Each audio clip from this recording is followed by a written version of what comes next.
اعوذ باللہ من الشیطان الرجیم بسم اللہ الرحمن الرحیم اللہم صلی علی سیدنا محمد وعلی آل سیدنا محمد وصحبہ سیدنا محمد وبارک وسلم۔ آج کا ہمارا ٹاپک ہے تعارف حدیث و سنہ۔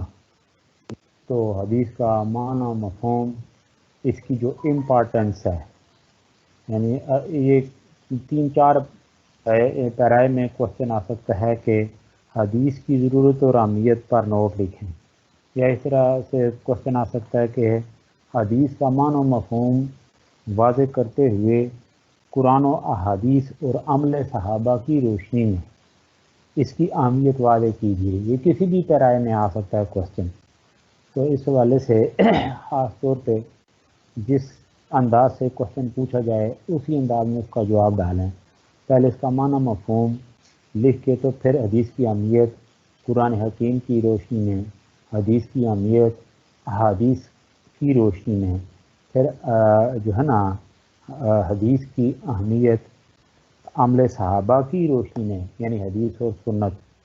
یہ خفیف سا جو فرق ہے، یہ ساری چیزیں ہم کلیئر کریں گے۔ پہلے آپ اس طرف آئیں کہ حدیث، اس کا معنی مفہوم ہے کیا۔ یہ اسکرین کے اوپر بھی ذرا آپ ملاحظہ کریں۔ اس کے علاوہ بھی جو چیزیں یعنی متعلقہ وہ آیت یا حدیث کے حوالے سے واضح کی جائیں گی، اور اس کے اوپر بھی آپ کی نظر ہونی چاہیے۔ تو حدیث کا مفہوم، حدیث یعنی عربی زبان میں خبر، بات یا گفتگو کہتے ہیں۔ کہ اس کے اوپر بھی دیکھیں کہ حدیث کے معنی عربی زبان میں خبر، گفتگو اور بیان کے، خواہ وہ مذہب سے متعلق ہو یا دنیاوی معاملات سے، جیسے کوئی قرآن مجید میں ہے وہ اس قرآن کے بعد کس بات پر ایمان لائیں گے۔ تو آیت مبارکہ یہ ہے کہ فَبِأَيِّ حَدِيثٍ بَعْدَهُ يُؤْمِنُونَ، تو وہ اس کے بعد کس چیز پر ایمان لائیں گے، یعنی قرآن کے بعد۔ تو اس حوالے سے حدیث کے معنی نئی چیز یا نئی بات بھی ہے۔ اس معنی کی روح سے یہ لفظ قدیم کی ضد ہے۔ حادثہ کا لفظ بھی اسی سے نکلا ہے۔ اصطلاح میں نبی کریم صلی اللہ علیہ وسلم کے قول، فعل یا تقریر کو حدیث کہتے ہیں۔ ٹھیک ہے، یہ بات کلیئر ہو گئی۔ آگے یہ اصطلاحی مفہوم۔ اصطلاح میں حدیث اس کلام اور خبر کو کہتے ہیں جس میں حضور صلی اللہ علیہ وسلم کا قول، فعل اور تقریر پائے جائے۔ تو گویا کہ یہ حدیث کی اقسام، یعنی قولی، فعلی اور تقریری۔ تو قولی حدیث، حدیث قولی، جس حدیث میں آپ صلی اللہ علیہ وسلم کا قول بیان کیا گیا ہو اسے قولی حدیث کہتے ہیں۔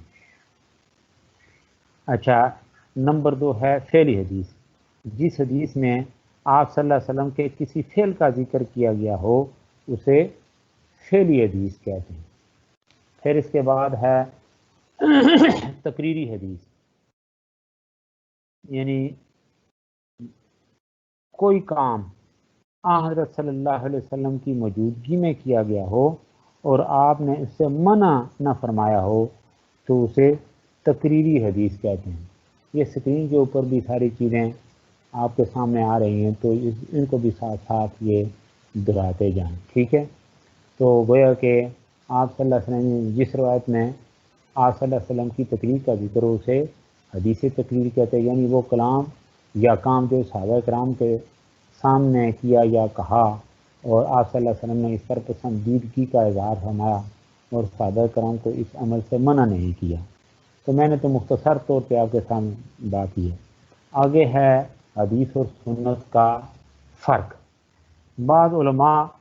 حدیث و سنت کے مابین یہ فرق قرار دیتے ہیں کہ حضور صلی اللہ علیہ وسلم کے اقوال و افعال کے طریقے روایت کو حدیث کہتے ہیں، بخلاف عظیم سنت آپ کے اس معمول کا نام ہے جس پر آپ نے مداومت کی ہو اور عمر میں اسے متعدد مرتبہ انجام دیا ہو۔ محدثین کے یہاں حدیث و سنت کے الفاظ مترادف ہیں، البتہ اگر فرق کے لیے کسی کوئی قرینہ موجود ہو تو دونوں میں فرق کر سکتے ہیں۔ تو علماء کے ہاں یہ اقوال اس حوالے سے یہ آپ سامنے رکھیں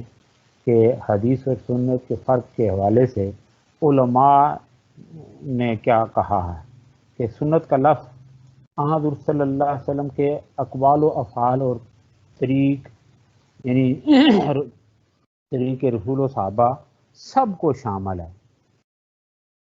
نمبر 2،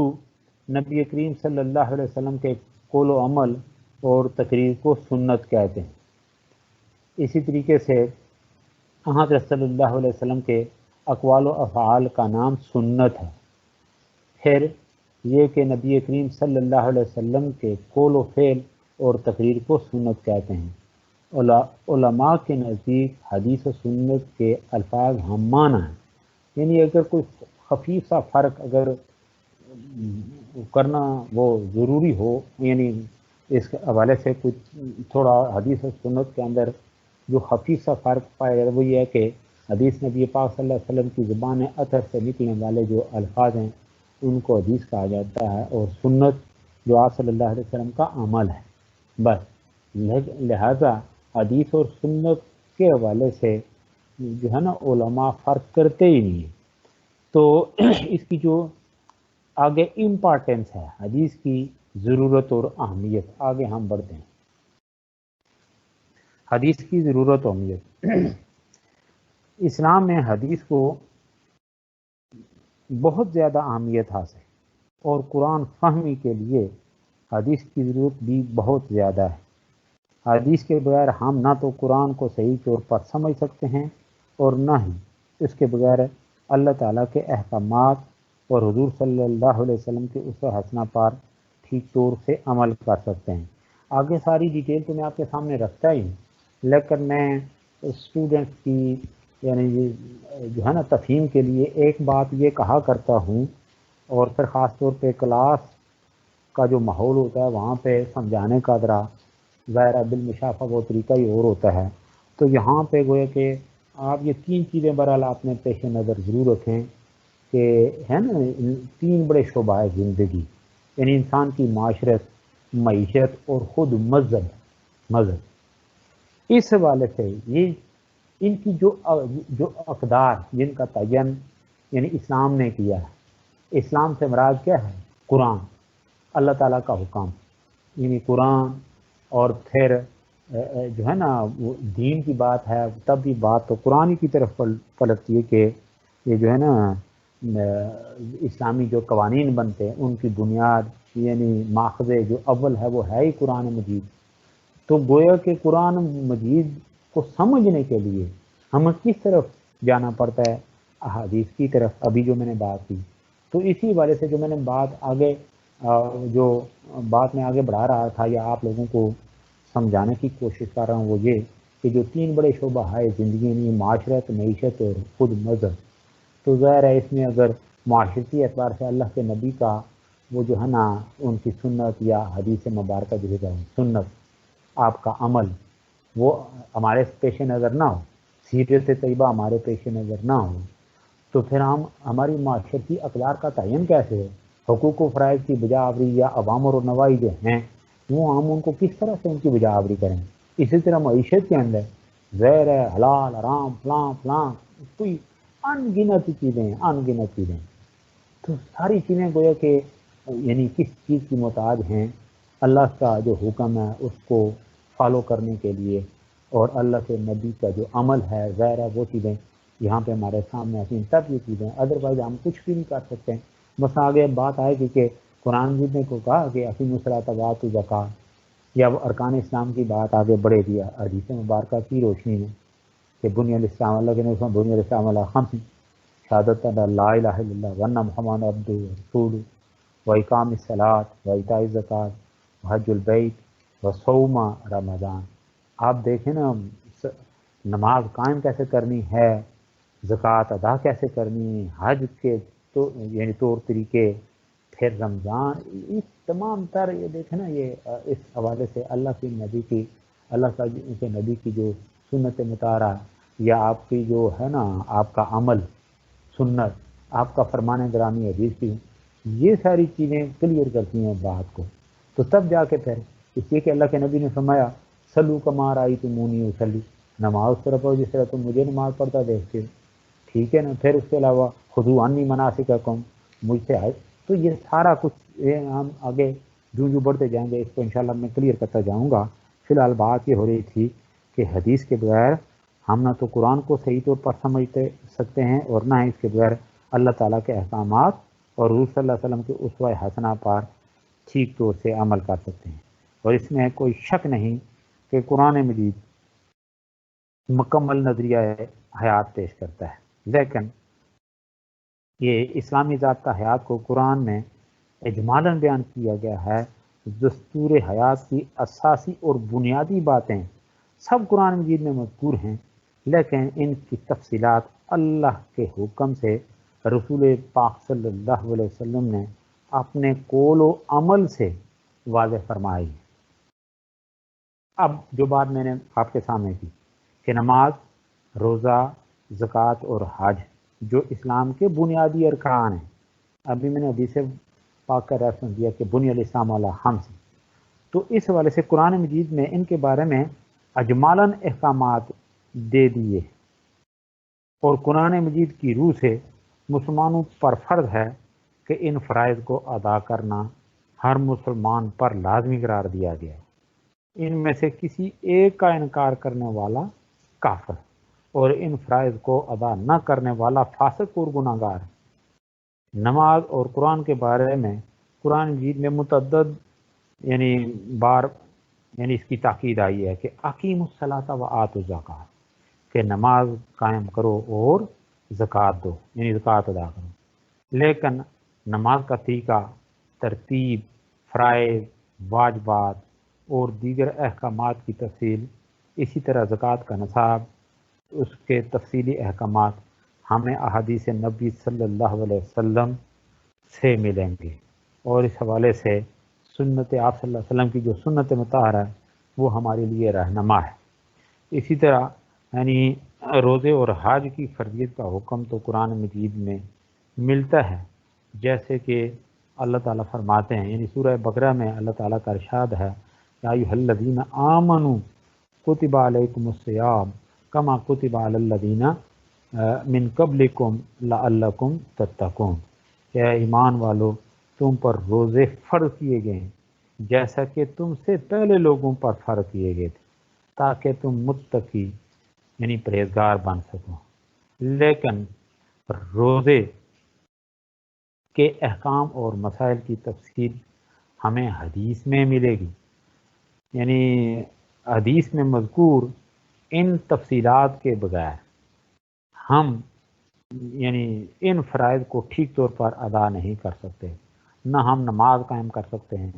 نہ روزے رکھ سکتے ہیں، نہ ہی زکوٰۃ اور حج کا فریضہ ادا کر سکتے ہیں جب تک ان سے متعلق پوری تفصیلات اور احکام ہمیں حدیث سے معلوم نہ ہو جائیں.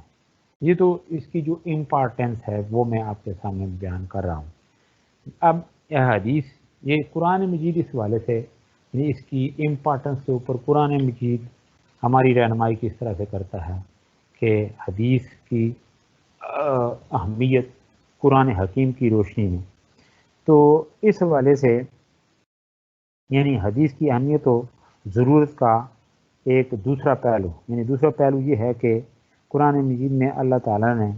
خود مسلمانوں کو نبی کریم صلی اللہ علیہ وسلم کی اطاعت اور فرما برداری کا حکم دیا. پہلا ایک پہلو تو میں نے آپ کے سامنے رکھا نا کہ اقیموا الصلاۃ وآتوا الزکوٰۃ یا جو کچھ ہے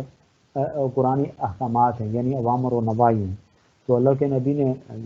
جب حدیث کی طرف ہم آئیں گے نہیں تو ہمیں کیسے پتہ چلے گا کہ ہم نے ان کو ادا کس طرح سے کرنا ہے، نماز کس طرح، زکوٰۃ کس طرح، روزہ، پھر اس کے ساتھ حج وغیرہ باقی معاملات. تو ایک تو یہ ہے، ایک یہ ہے کہ اللہ کا حکم ہے، اس لیے کہ اللہ نے فرمایا کہ یا ایھا الذین آمنوا اطیعوا اللہ واطیعوا الرسول، کہ ایمان والو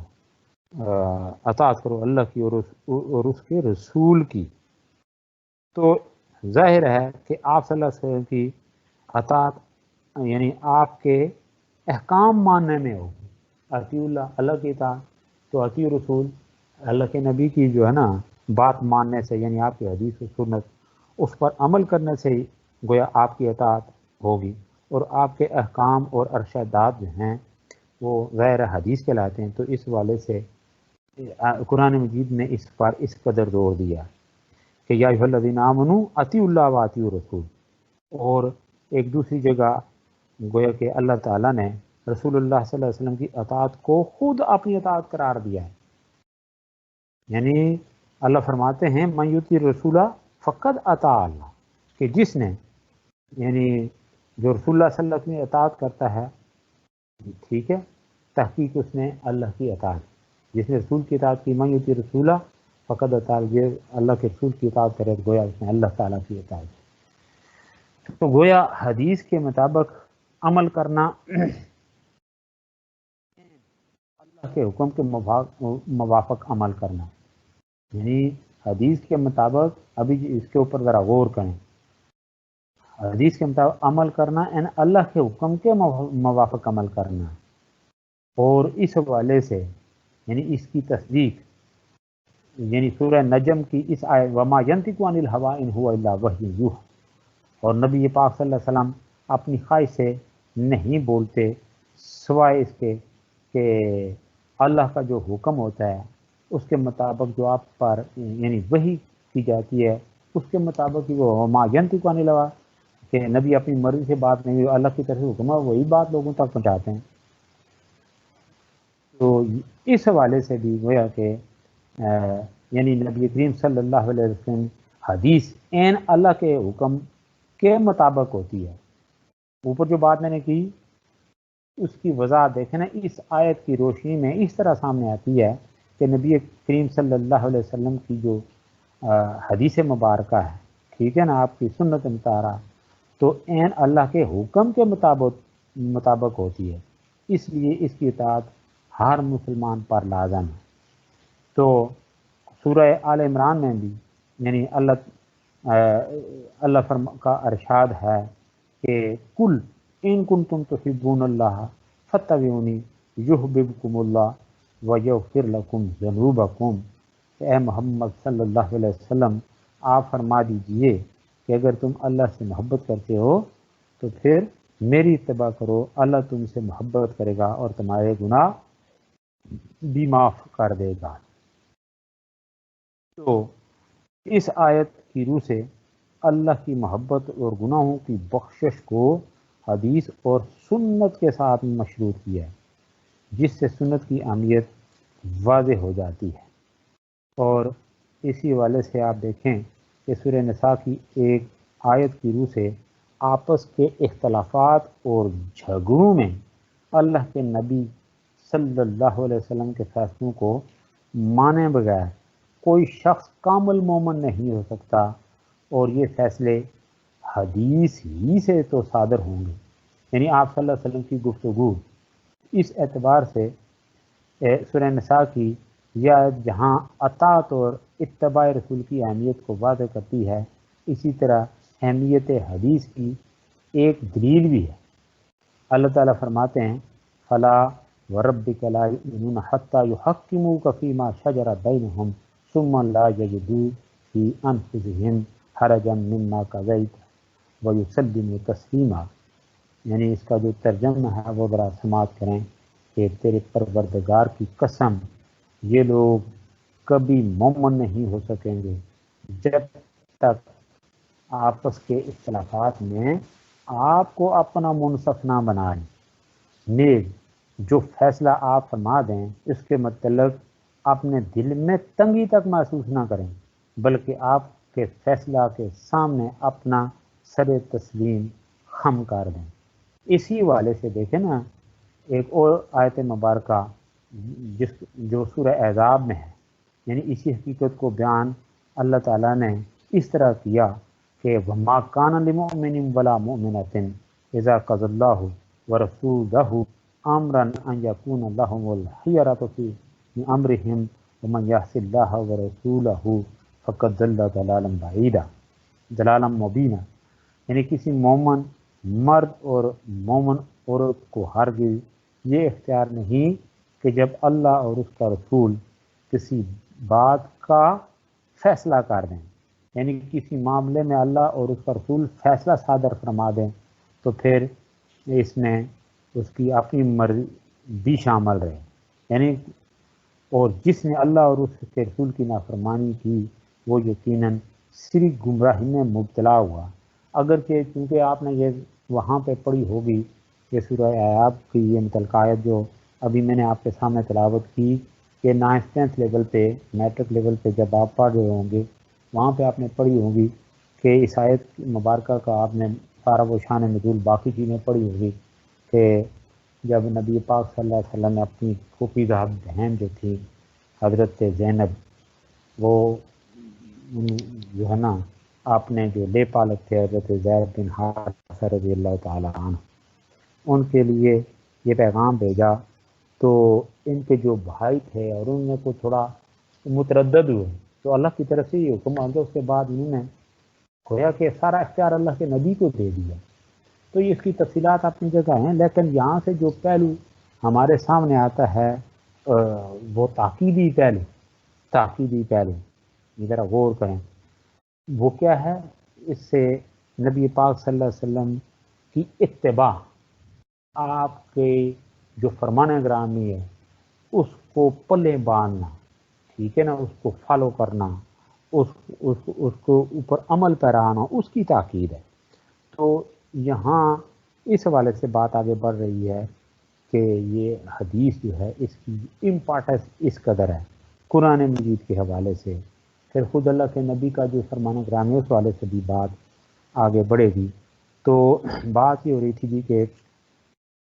حدیث کی اہمیت کے اس حوالے سے، یعنی قرآن مجید کی جو آیات کا میں نے ریفرنس دیا ہے، حدیث کی اہمیت خوب واضح ہو جاتی ہے۔ اس سلسلہ میں حدیث کی اہمیت کے جو پہلو سامنے آتے ہیں ان کا ذرا خلاصہ وہ ذرا آپ نے پیش نظر رکھے، میں آپ کے سامنے رکھتا ہوں۔ نمبر 1 یہ کہ حدیث نبی صلی اللہ علیہ وسلم سے قرآن کو سمجھنے میں مدد ملتی ہے۔ یہ جو ابھی میں نے ساری باتیں کی ہیں آپ کے ساتھ اس حدیث کی ضرورت اور اہمیت کے حوالے سے، اور پھر قرآن حکیم کی روشنی کی باتیں آپ کے سامنے میں نے کی۔ نمبر 2، حدیث قرآن مجید کے احکامات پر ٹھیک اللہ کی رضا کے مطابق عمل کرنے میں مدد ملتی ہے۔ نمبر 3، ارکان اسلام کے بارے میں مسائل و احکام کا پتہ چلتا ہے۔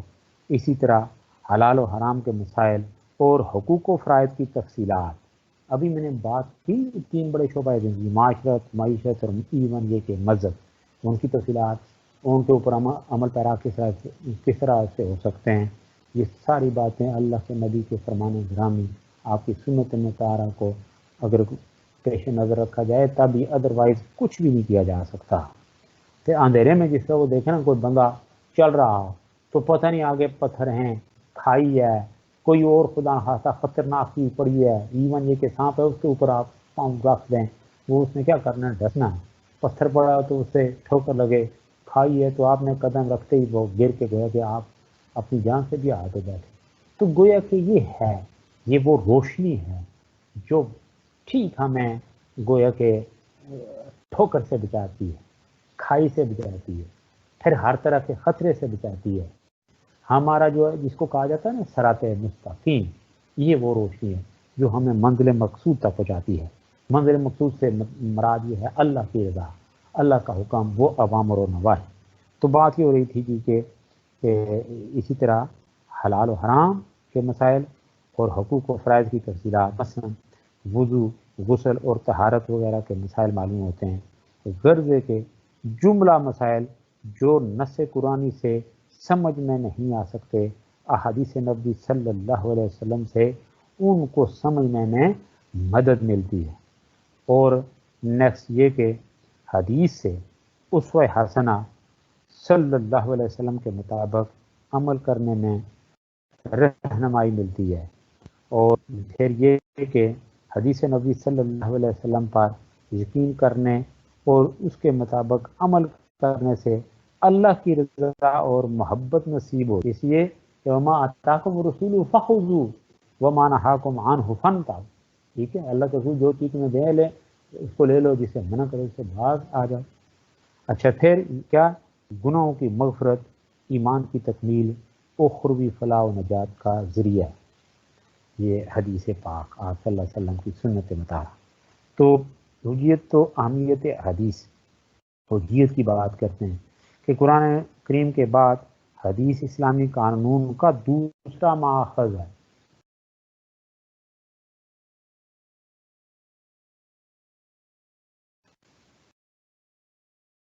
یہ کرتے جائیں، اس کے سلائڈ کے اوپر دیکھتے جائیں۔ تو بات ہو رہی تھی کہ قرآن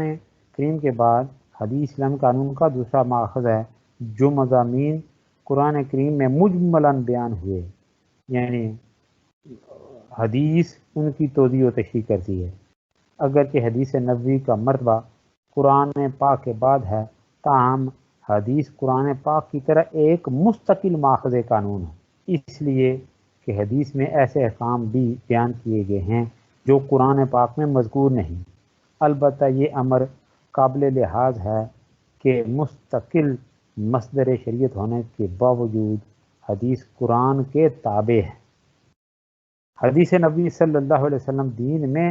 حجت اور سند کا درجہ رکھتی ہے۔ نبی کریم صلی اللہ علیہ وسلم کا ہر قول و عمل جو آپ کی جانب منسوب ہو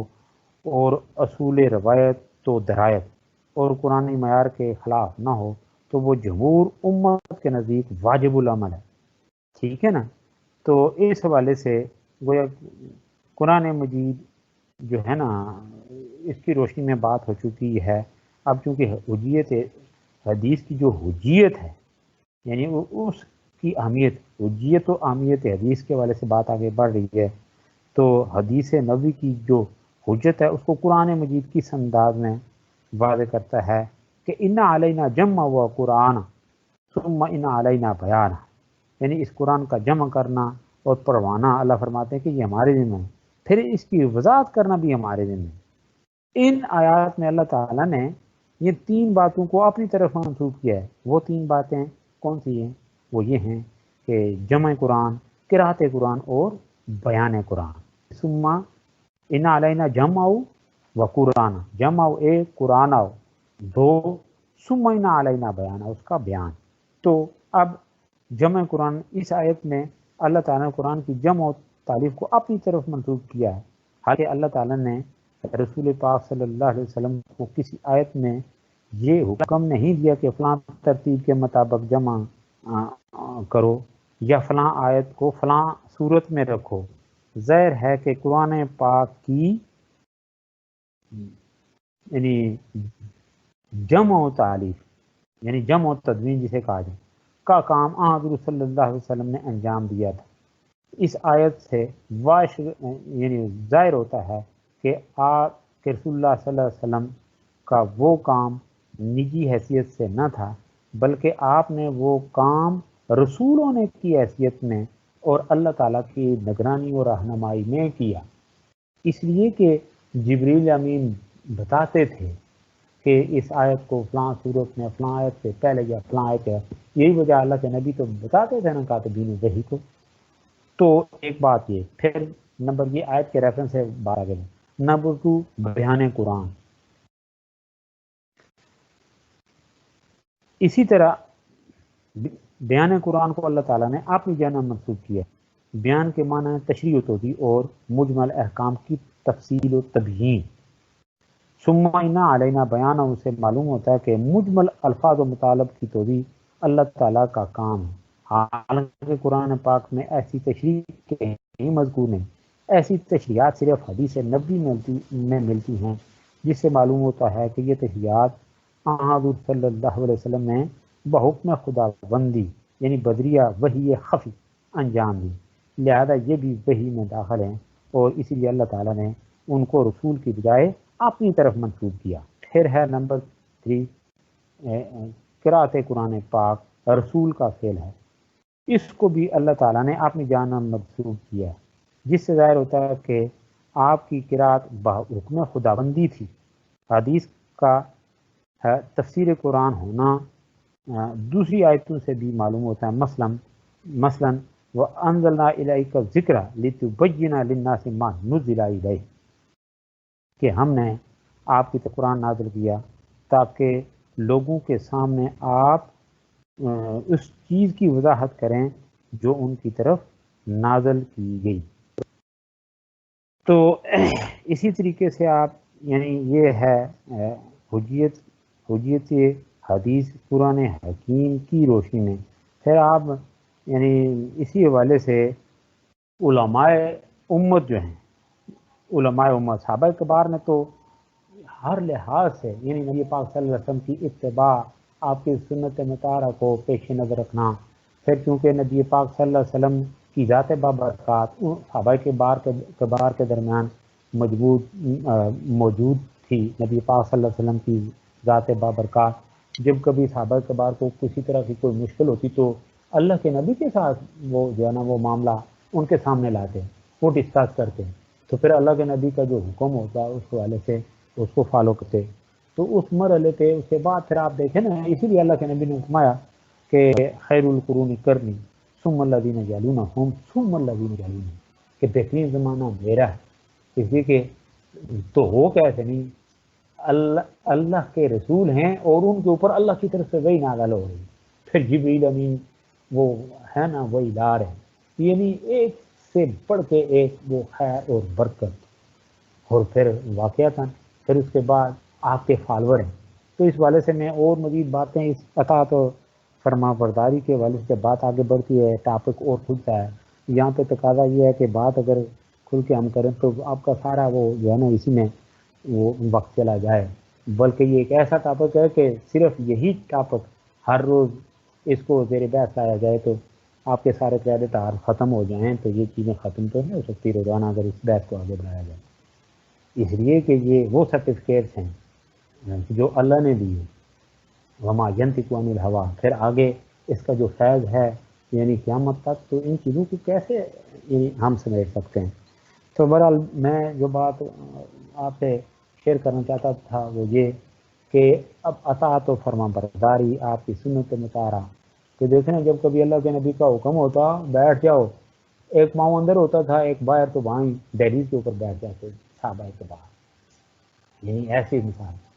پھر غزوات نبی میں سب سے بڑی بات یہ کہ کرتا ہوں کہ غزوات نبی اطاعت و فرما برداری کا یعنی لا زوال وہ جو ہے نا وہ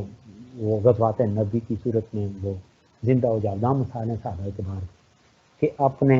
ہاتھ کے اوپر یعنی ہتھیلی کے اوپر وہ جو ہے نا جان کا نذرانہ یہ پیش کرنے کے لیے ہم وقت اللہ کے نبی کے ایک ایک جو ہے نا کول پر ایک ایک سنت کے اوپر جو ہے نا وہ اپنی جان کا نذرانہ پیش کرنے کے لیے تیار تھے. اور یہاں تک ڈکلیئر کر دیا تھا کہ یا رسول اللہ ہم قوم موسیٰ نہیں ہیں کہ کہیں گے انت و ربک فقاتلا انا ہا ہنا قاعدون. یا رسول اللہ آپ کا حکم ہوگا تو آپ کے دائیں بائیں لڑنے والے ہم لوگ ہیں، آپ کا حکم ہوگا تو سمندر کے اندر ہم چھلانگے مار دیں. کسی بھی مرحلے پہ ہم یعنی پس و پیش نہیں کریں گے. بلکہ یہاں تک کہہ دیا کہ نحن الذین بایعوا محمدا علی الجہاد ما بقینا ابدا. یہ اس حد تک یعنی ان کا جذبہ تھا. اور جو کچھ یعنی ظاہر اور باطن ان کا یہی تھا. یعنی نبی پاک صلی اللہ علیہ وسلم کی اطاعت اور محبت میں ڈوبی ہوئی ہستیاں تھیں. اس لیے اللہ کی طرف سے ان کو سرٹیفکیٹ ملا نا رضی اللہ عنہ و رضوا عنہ کہ جو کچھ ہے. حالانکہ دیکھیں نا مشکل مراحل بھی ہے. غزوہ احزاب کے حوالے سے میں آپ سے پہلے ایک لیکچر میں بات کی تھی کہ اتنی مشکل صورتحال ہر مرہ جنگ کا معاملات ویسے ہی مشکل ہی ہوتے ہیں نا. آج کا زمانہ تو نہیں ہے کہ بھائی ٹھیک ہے یہاں پہ مورچہ بنا لے، یہاں سے فائر دشمن کے اوپر، دشمن کا فائر خدا نہ خواستہ ادھر آ جائے تو جس دن قدر میں شہادت لکھی ہے تو وہی شہید ہوگا. ادروائز یعنی ہر طرح سے جو حربی ٹیکنیکس ہیں نا وہ اپنائی جاتی ہیں کسی اور اس کا حکم ہے.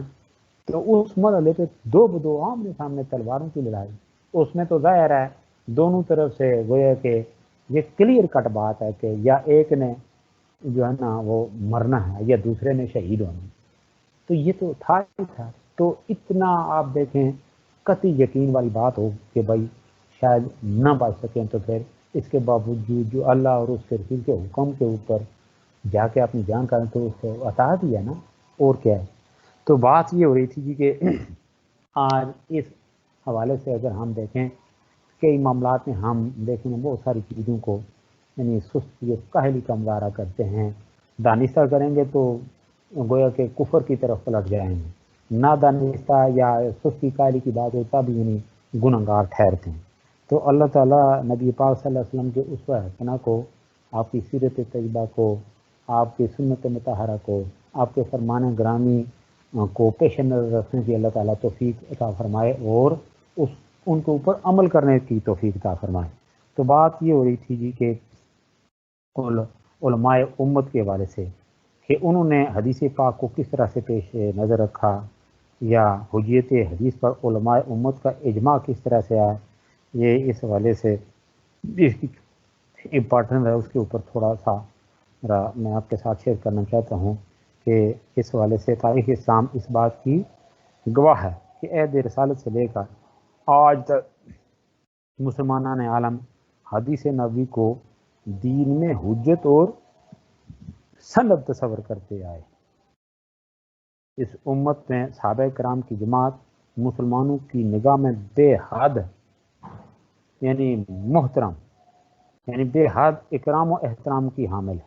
اسی جماعت کو حضور صلی اللہ علیہ وسلم نے خیر القرون کے الفاظ سے تعبیر کیا، اور قرآن نے کنتم خیر امتن کا یعنی مدحیہ سرٹیفکیٹ عطا کی، اور یہی میں نے ابھی بات کی تھی کہ یہ وہ امت ہے اور وہ صحابہ جن کو اللہ نے رضی اللہ عنہ و رضوا عنہ کا سرٹیفکیٹ دیا، یعنی ایسی پاکیزہ جماعت نے یہ مسئلہ کبھی زیر بحث نہیں آیا تھا کہ آیا حدیث نبوی واجب التعمیل ہے یا نہیں۔ صحابہ کی اتباع یعنی اتباع رسول، صحابہ کبار رضوان اللہ علیہم اجمعین کی اتباع رسول کا یہ عالم تھا کہ حضور صلی اللہ علیہ وسلم نے خطبہ جمعہ کے دوران لوگوں سے کہا ایھا الناس اجلسو، اے لوگو بیٹھ جاؤ۔ حضرت عبداللہ بن مسعود رضی اللہ تعالیٰ ذرا دیر سے جمعہ پڑھنے آئے، ابھی مسجد میں اسی جگہ پہنچے جہاں جوتے اتارے جاتے ہیں کہ آپ کے یہ الفاظ سنیں اور اسی جگہ بیٹھ گئے، اور آگے جانے کی ہمت نہ ہوئی، یہاں تک کہ حضور صلی اللہ علیہ وسلم کو کہنا پڑا تعال یا ابن مسعود، ابن مسعود آگے آ جائیے۔ تو دیکھیں نا، یہ میں نے حضرت عثمان غنی رضی اللہ تعالیٰ عنہ جب صلح اپنا نامہ حدیبیہ کے حوالے سے بات آگے بڑھ رہی تھی تو حضرت عثمان غنی رضی اللہ تعالیٰ عنہ کو بھی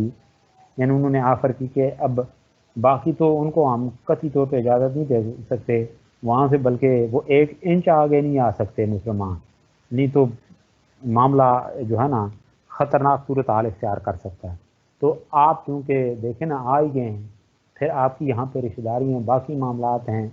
تو آپ آئیں تو یہاں پہ آپ ایسا کریں کہ عمرہ کر لیں۔ تو حضرت عثمان غنی رضی اللہ تعالیٰ نے کتنا وہ دیکھیں ایمان افروز جانے کہ جس ہستی کے ساتھ میں ہوں وہ عمرہ نہ کریں، کہ جن کے اوپر ہمارا ایمان ہے، ان کی رسالت کے اوپر، ان کی نبوت کے اوپر، کہ وہ اللہ کے نبی ہیں، اللہ کے نبی وہ جو عمرہ کیے بغیر جو ہے نا واپس جائیں اور میں عمرہ کر لوں، تو کیا وہ میرا وہ عمرہ کہیں اسٹینڈ کرے گا؟ یعنی اللہ کی بارگاہ میں وہ قبول ہوگا؟ تو بجائے اس کے سوال کہ میں الٹا خدا نہ اللہ کی نظروں میں جو ہے نا مجرم ڈکلیئر ہو جاؤں، کہ نبی سے موجود نبی کے ساتھ آنے والا پھر یہاں پہ آ کے گویا کہ انہوں نے اس بات کو گوارا نہیں کیا کہ اللہ کے نبی عمرہ نہ کریں، اور یہ ان آپ کی عدم موجودگی میں یا یہاں پہنچنے کے باوجود گویا کہ انہوں نے اس بات کو اس آفر کو یعنی جھٹک دیا۔ تو یہ صورتحال تھی یعنی اس حد تک۔ باقی میں نے غزوات نبی کی بھی جو مثالیں آپ کے سامنے پیش کی، تو یہ اطاعت رسول، اچھا پھر نبی پاک صلی اللہ علیہ وسلم کی جو حدیث پاک ہے، آپ کی سنت مطالعہ ہے، اس سے دیکھیں نا یہ اس کے ساتھ کس قدر ان لوگوں کی وابستگی تھی۔ تو یہی وجہ ہے کہ یہ چنیدہ ہستیاں تھیں، اللہ نے ان کو رضی اللہ عنہ و رضوا عنہ کا وہ سرٹیفکیٹ دیا۔ تو پھر ائمہ اربعہ اس والے سے کہ ائمہ اربعہ حدیث نبوی کے یعنی وہ بھی کس قدر یعنی قدردان تھے، اور اس قرآن کے بعد یعنی شریعت کا یہ جو دوسرا سرچشمہ ہے اس کا کس قدر احترام کرتے تھے اس حوالے سے امام اعظم ابو حنیفہ وہ فرماتے ہیں کہ جب صحیح حدیث موجود ہو تو میرا وہی مذہب ہے، یعنی حدیث کے مقابلے میں میرے کسی قول کی پرواہ تک نہ کی جائے۔ امام مالک یعنی وہ رحمۃ اللہ علیہ ہیں، یہ روضہ نبوی کی طرف وہ اشارہ کر کے فرمایا کرتے تھے کہ ہر شخص کی بات تسلیم کی جا سکتی ہے اگر صحیح ہو، اور اسے رد بھی کیا جا سکتا ہے جبکہ درست نہ ہو، مگر